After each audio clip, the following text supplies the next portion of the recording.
ඔබ තවමත් විශ්වාස කරනවාද ආයතනය ලබා දෙන පුහුණුව සහ සංවර්ධනයට යන වියදම ඇත්තටම ආයතනයට වියදමක් කියලා?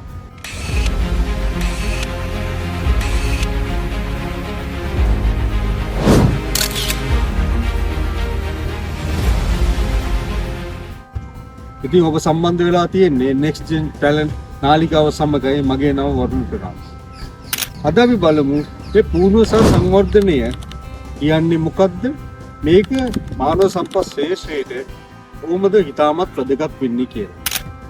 ඉතින් මේ ඕකොල්ලෝ ආයතන සමග සම්බන්ධ කරගත්තු එම සේවක මහත්මයව මහත්මියව දැන් ඔය ඉන්න විදියටම තියන්නද කල්පනාව. එදිනෙදා වැඩ එනවා. ඒ පුද්ගලයා එහෙමම ඒ වැඩ කරන් යනවා. ඊට පස්සේ කාලයක් යද්දී මෙයා රිටයර් වෙනවා, එක්කෝ තවත් ජොබ් එකකට යනවා. එහෙමද නැත්නම් අද පවතින ලෝක වෙනස්කම්, ආර්ථික වෙනස්කම් මේ තරංකාරීත්වයට මෙයාව අපි තව තවත් පුහුණුවට අපි යවනවාද? තව තවත් සංවර්ධනය කරනවා. තව තවත් තාක්ෂණික දැනුම ලබා දෙනවා. ආයතනයට අවශ්‍ය කරන විදිහට මෙයාව අපි සකසනවාද?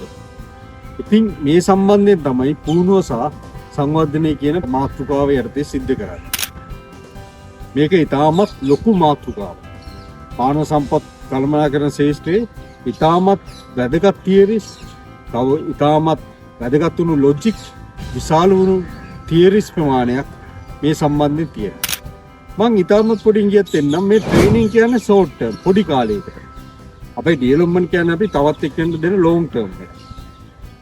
ඉතින් අපි බලමු ඉතිරි සෙෂන්ස් වලදී කොහොමද මේ ට්‍රේනින් ඇන්ඩ් ඩෙවලොප්මන්ට්ස් වලට තියෙන තියරිස් මොනවද, ට්‍රේනින් ඇන්ඩ් ඩෙවලොප්මන්ට්ස් වලට තියෙන තව තවත් උණු එක්සාම්පල්ස් මොනවද කියන එක අපි ඉතිරි සෙෂන්ස් වලදී අපි බලමු.